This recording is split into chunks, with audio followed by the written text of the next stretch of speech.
My brother disappeared 10 years ago. I just found out why. 10 years ago, my older brother, Daniel, walked out of our house and never came back. No note, no phone call, no body, just gone. The police searched, but after months of dead ends, they filed him under missing presumed dead. My parents never stopped hoping, but deep down, I knew. Daniel wasn't coming back. Then, last week, I got a letter. It arrived with no return address, just my name scribbled in shaky handwriting. Inside was a single line. Come to Blackwood Ridge. Bring no one. Blackwood Ridge was a dense, abandoned forest about 50 miles from my hometown, a place we had explored as kids.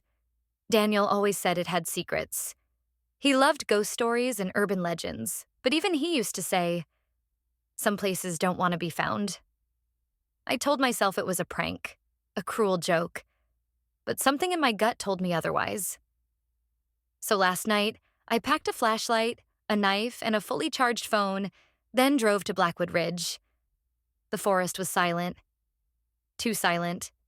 No crickets, no wind. Just an eerie stillness that set my teeth on edge. I followed an old trail, my flashlight flickering as if the darkness itself was swallowing the light. Then I saw it, carved into a tree, deep and jagged. Daniel was here. My pulse pounded. He had been here. Maybe recently. Maybe years ago. I stepped closer, and then the ground beneath me collapsed. I fell, slamming onto cold stone. Dirt rained down around me. I groaned, my body aching, and shone my flashlight forward. I was in a tunnel, a man-made tunnel. And scrawled on the walls in Daniel's unmistakable handwriting was one chilling message. Do not trust them. The words on the wall sent a chill through me. Do not trust them. Who was them? And why was Daniel warning me? I ran my fingers over the jagged letters, the roughness of the stone making my skin crawl. The tunnel stretched forward into darkness, and I had two choices: climb back up or go deeper. I wasn't leaving without answers. With every step, the air grew colder, heavy with a damp, earthy scent. The walls were lined with markings. Some scratched like Daniel's warning, others symbols I didn't recognize. Twisted shapes, circles with slashes through them. Some looked almost alive, shifting in the dim glow of my flashlight. Then I heard it. A whisper. I froze. The sound came from deeper in the tunnel, soft and distant, like someone was calling my name. My pulse hammered, but I forced myself forward. The tunnel opened into a cavern, the ceiling lost in shadows. A single wooden table sat in the center, covered in old yellowed papers. My breath hitched as I picked one up. It was a letter. From Daniel. September 14th, 2013. If you're reading this, it means I failed. I was right. Blackwood Ridge hides something. Something ancient. Something that shouldn't exist. They took me. They let me go, but not really. I don't know if I'm even me anymore. I should have never come here. Neither should you. Leave now before they know you're here. Don't listen to them. They lie. They take. They change you. Daniel. My stomach twisted. Daniel had been here. He'd written this. But what did he mean? They change you? The whispering grew louder. I spun around, my flashlight shaking. The tunnel behind me was gone, completely sealed off. And then, from the darkness, a voice. Hello, little brother. It was Daniel's voice, but it wasn't Daniel. The voice echoed through the cavern, dripping with something wrong. Hello, little brother. I spun around, my flashlight beam shaking. And then, I saw him. Daniel stood at the far end of the cavern, just barely visible in the dim light. His face was almost how I remembered it, but not quite. His skin looked too smooth, too stretched, as if it didn't fit right. His eyes, once warm brown, were now an unnatural shade of black, reflecting the light like a predator's. He smiled, but it wasn't his smile. You shouldn't have come here. he said, stepping closer. I took a step back. My heart pounded. Daniel? His smile widened, too wide. I told you to leave. I swallowed hard, my fingers gripping the letter. You wrote this. My voice was barely above a whisper. You said they took you, that they changed you. His expression didn't falter. I did. A sick feeling twisted in my stomach. Who are they? Daniel tilted his head, his neck making a faint, unnatural crack. They are what's underneath. What was always here. Before the trees, before the towns, before us. They needed a new shape, so they took mine. I took another step back. My flashlight flickered, and for a split second, I saw something behind him. A shape, shifting, writhing. A mass of darkness with too many limbs, too many eyes. My breath caught. You're lying. Daniel, or whatever was pretending to be him, sighed. I told you not to trust them. Then his face ripped open. The skin split like wet paper, peeling back to reveal something that wasn't human. Rows of teeth. Endless black voids where eyes should be. A sound poured from his throat. Something that wasn't a scream or a growl, but something far, far worse. The cavern shook. The walls twisted. The tunnel behind me didn't exist anymore. And then I felt it. Something cold wrapping around my ankle, pulling me down. I tried to scream, but the darkness swallowed me whole. The darkness swallowed me. For a moment, there was nothing. No sound, no air, no me. Just an endless, crushing void that pressed against my chest, squeezing the breath from my lungs. Then, pain. My back slammed against something hard, knocking the wind out of me. My vision swam as I gasped for air. I was somewhere new. I groaned, my body aching, and reached for my flashlight. Gone. My knife. Gone. My phone. Shattered beside me. But there was light. A dim, unnatural glow pulsed from the walls, as if the rock itself was alive. Strange symbols flickered in and out of view, shifting whenever I tried to focus on them. I pushed myself up, my heartbeat pounding in my ears. The cavern stretched in all directions, twisting and curving like a maze that had never been meant for human eyes. The air was thick, humming with something I couldn't name. Then, I heard footsteps. Slow, deliberate, coming from just beyond the glow. I turned, my pulse spiking. Daniel? No answer. Then, a whisper. Not words, but something just outside of understanding. A sound that slithered into my brain and curled around my thoughts, like a voice speaking in a language older than time. I took a shaky step back. What do you want? The whisper laughed. Then, out of the dim glow, a figure emerged. Not Daniel. Not human. It wore the idea of a person, its form shifting like an unfinished thought. One moment it was tall, the next hunched, its face flickering between expressions that didn't belong together. Smiling, scowling, weeping, grinning. Its eyes were empty, bottomless pits.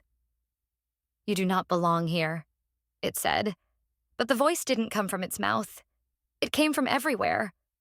I tried to move, but my legs wouldn't work. Where am I? I managed to choke out. The thing tilted its head, the movement jerky, unnatural.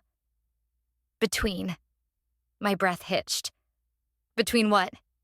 Its grin widened. Between what was and what will be.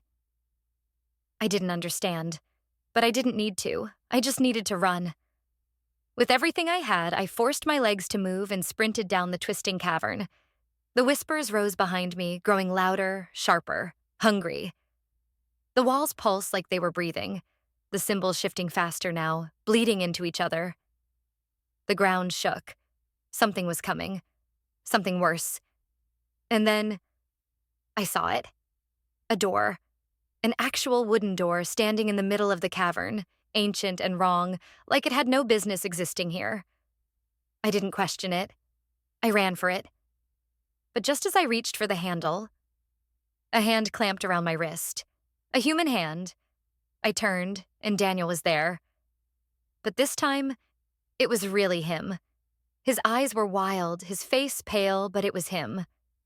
Not the thing wearing his skin. "Don't open it," he gasped. "That's what they want." Behind me, the whispers turned into screams, and the door began to open. On its own. The door creaked open on its own. Behind it, nothing. Not darkness, not light, just a vast, endless absence that made my stomach churn. It was like looking at something my brain wasn't meant to understand. My skin prickled as the whispers swarmed around me, twisting into voices I recognized. My mother, my father, even my own voice, distorted, pleading. "Come inside. It's safe here." Daniel's grip on my wrist tightened. "Don't listen," he hissed. "They lie." I turned to him, my heart pounding. "Daniel, is it really you?" His face was pale, his body trembling, but his eyes, they were his. The same deep brown I remembered. Not the black voids of the thing that had worn his skin before. "It's me," he said. "But we don't have time. We have to—" The whispers screamed. The cavern trembled, the walls morphing, shifting. The door was pulling at me, tendrils of nothing reaching out, curling around my fingers. My body wasn't my own anymore. I was being dragged forward. Daniel grabbed my arm with both hands, yanking me back. "Fight it." I struggled, but the pull was relentless. The whispers turned to roars, 1,000 voices overlapping. Angry, desperate. "You belong to us." The ground split open. A chasm tore through the cavern floor, revealing something underneath. A writhing mass of limbs and faces, shifting and twisting, merging and separating. The ones who came before. I screamed. Daniel reached into his pocket, fumbling for something. "Close your eyes." I barely had time to react before he threw a handful of something into the air. A fine, white powder. The moment it touched the air, the whispers howled. The cavern shuddered. The pull on my body snapped. I collapsed to the ground, gasping. The tendrils of nothing recoiled, writhing as if in pain. The door slammed shut. For the first time, the whispers fell silent. I turned to Daniel, still shaking. "What the hell was that?" He didn't answer right away. His hands were still clenched into fists, his breathing ragged. "Salt," he finally muttered. "They hate it." I stared at him. "Salt? Like ghosts?" Daniel swallowed hard. "Not ghosts. Worse." I glanced back at the door.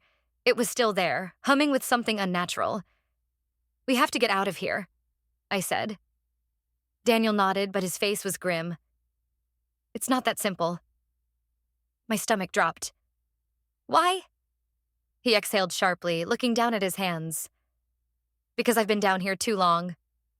A sick feeling crept over me. "Daniel, what are you saying?" He finally met my gaze. "They won't let me leave." My chest tightened. "What do you mean they won't let you leave?" Daniel swallowed hard, his face pale in the eerie glow of the cavern walls. "I've been down here too long. I'm part of it now." I shook my head. "Number, that's not true. You're standing right here. You pulled me back. You saved me." His jaw clenched. For now. A deep sinking feeling twisted in my gut. "Daniel, we're leaving. Together.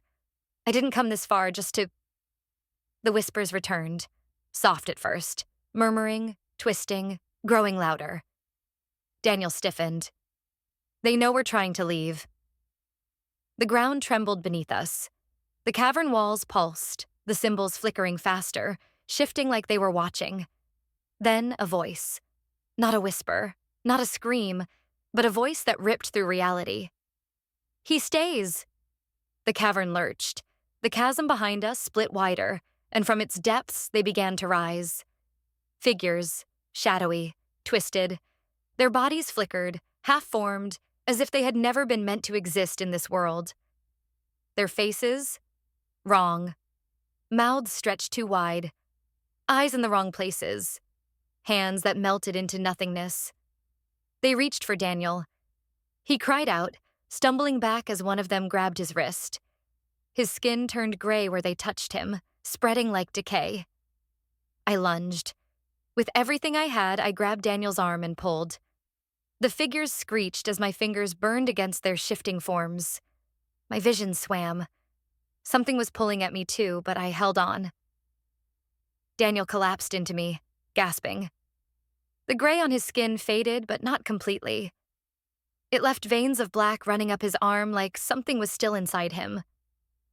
We had to go. Now I grabbed his hand and ran. The cavern roared around us, the walls folding in, the symbols burning bright.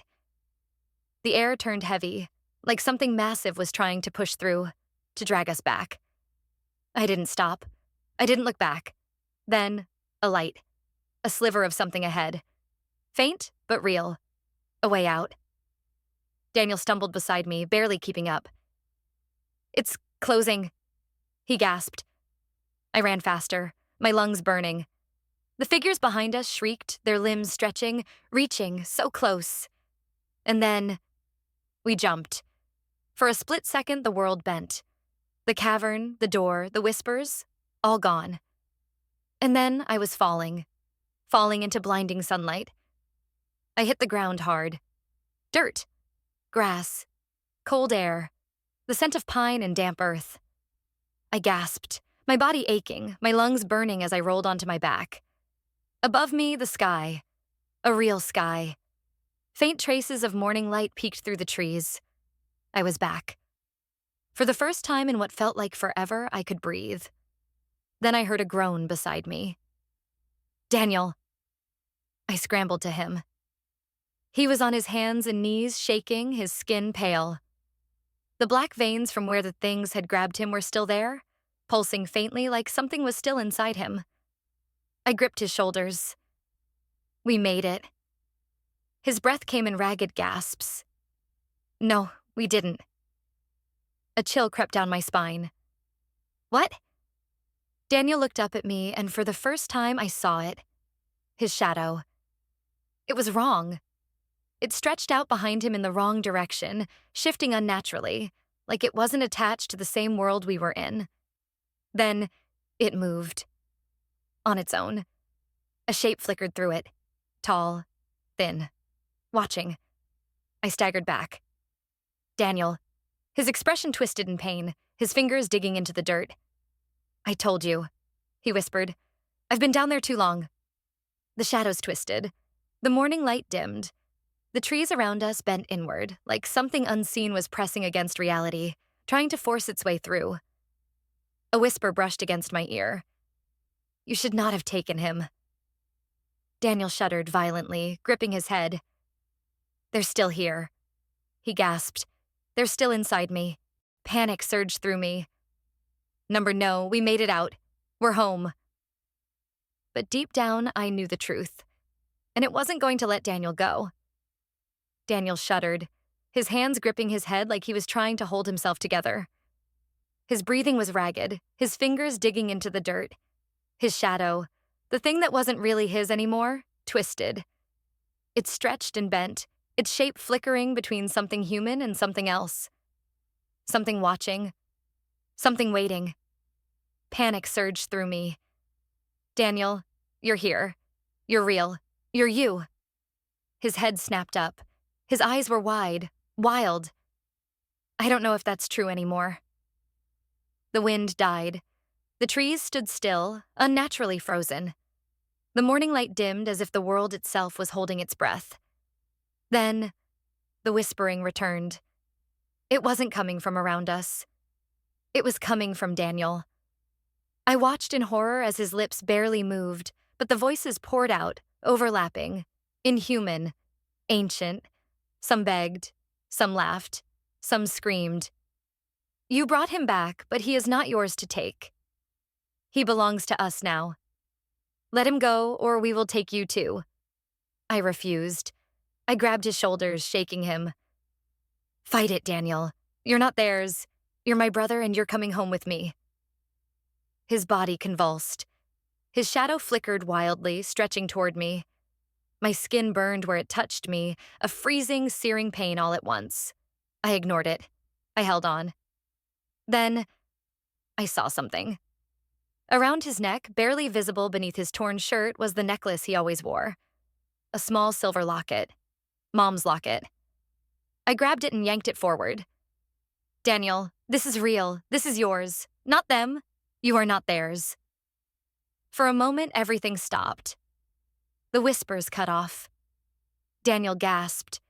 His shadow shuddered, screamed, and then it detached from him completely, writhing and twisting on its own, an empty, howling void. It reared back like a wounded animal, its shifting limbs clawing at the air.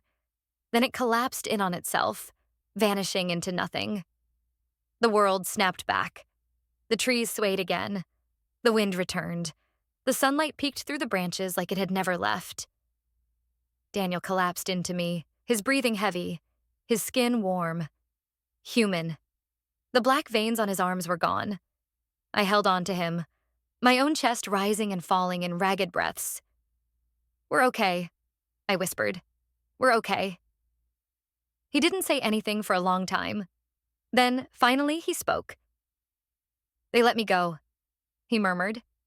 His voice was hoarse, fragile. "But I don't think they're gone." I swallowed hard, my hands still gripping his arms. "Then we'll be ready." Because I knew this wasn't over. Something was still watching. And one day, it would come back. Daniel didn't speak for a long time. We sat there in the cold, damp grass, the morning light growing stronger, but neither of us moved. The weight of what had just happened pressed down on us like a heavy fog. I glanced at him, my heart still pounding. His breathing was steady, his skin warm. Normal. The black veins were gone. His shadow was just a shadow, but something in his eyes told me the nightmare wasn't over. "We need to leave," I finally said. Daniel nodded, but his expression was distant. "Where are we?" I looked around, trying to shake off the feeling of being watched. We were in a forest, dense and unfamiliar. The trees stretched high above us, their branches tangled like skeletal fingers. The air smelled of damp earth and pine. I pulled out my phone. It was still cracked from the fall in the cavern, but miraculously it turned on. No signal. Of course. I stood, brushing the dirt off my jeans. "Come on, we'll find a road or something." Daniel hesitated, then pushed himself up. He was shaky, like he hadn't walked in years. Maybe he hadn't. As we started walking, the forest was too quiet. No birds, no rustling leaves, just the crunch of our footsteps. After about 20 minutes, I saw something through the trees. A cabin. Small. Old. The wood was dark and weathered, the windows covered in dust. Smoke curled from the chimney. Someone was inside. Daniel tensed beside me. "Do we trust it?" I hesitated. After everything we'd been through, trusting anything felt like a mistake. But we needed help. "We don't have a choice," I said. We approached the door. My stomach twisted with unease, but I knocked anyway. Silence. Then, slow, deliberate footsteps. The door creaked open just enough for me to see a pair of pale blue eyes staring at us. An old man stood there, his face lined with deep wrinkles, his gray beard unkempt. He studied us for a long moment, then sighed. "You shouldn't have come back." My blood ran cold. Daniel stiffened. "What do you mean?" The old man stepped aside, motioning us in. "Get inside, before it finds you again." I exchanged a glance with Daniel. Neither of us wanted to step into another unknown, but the warning in the man's voice wasn't something I could ignore. I took a deep breath and stepped inside. Daniel followed. The door slammed shut behind us, and just like that, I knew. We weren't safe. The cabin was dimly lit, the air thick with the scent of old wood and something acrid. The walls were lined with dusty bookshelves, strange symbols carved into the wooden beams. A single lantern flickered on a cluttered table, casting long, shifting shadows. The old man motioned for us to sit. He didn't introduce himself. "You don't have much time," he said, his voice low. "It'll come looking for you." Daniel and I exchanged a glance. "What is it?" I asked. The man sighed, rubbing a hand over his face. "You already know, don't you?" His eyes settled on Daniel. "You still feel it, don't you?" Daniel tensed. I... He hesitated. Then, almost unwillingly, he whispered, "Yes." I felt my stomach twist. "But we got out." The old man shook his head. "Nobody gets out." A cold silence settled over us. Daniel shifted uncomfortably. "Then why am I still here?" The man hesitated, then leaned forward. "Let me tell you something, boy. That thing you escaped from? It doesn't just take people. It replaces them." My breath caught in my throat. Daniel paled. "I'm me," he said quickly, almost defensively. The old man just looked at him. "Are you?" The room suddenly felt smaller. The shadows from the lantern flickered strangely, stretching toward Daniel like they were listening. Daniel swallowed hard, glancing at his hands. His fingers twitched, just a tiny, unnatural movement like they weren't fully his. "I remember everything," he whispered. But I heard the doubt in his voice. The old man stood, moving toward a cabinet. He pulled out a small, dusty mirror and set it on the table. "Look at yourself." Daniel hesitated. I could see the fear in his eyes, the same fear I felt. Slowly, he leaned forward and looked into the mirror. For a moment, nothing happened. His reflection was just him, tired, haunted, the same brother I had been searching for all these years. Then, his reflection blinked. But Daniel didn't. I froze. Daniel yanked away from the mirror, his breathing ragged. That wasn't... The old man didn't react. He just nodded, like he had seen this before. "You're running out of time." I reached for Daniel's arm. "We'll fix this," I said. "We'll..." A knock at the door. Not just a knock. A slow, deliberate tap, tap, tap. We all went still. The old man grabbed my wrist with surprising strength. His fingers were ice cold. "Listen to me. If you open that door, you'll never know the difference. Do you understand?" My blood turned to ice. Daniel's voice was barely a whisper. "The difference between what?" The man's grip tightened. His eyes burned into mine. "The difference between your brother and the thing that came back in his place." The knocking continued. Tap, tap, tap. Daniel and I locked eyes. I didn't know what to believe anymore. Outside, the wind howled. The door rattled. The knocking grew louder, more impatient. And then, the lantern flickered out. The door creaked open, and the world went black.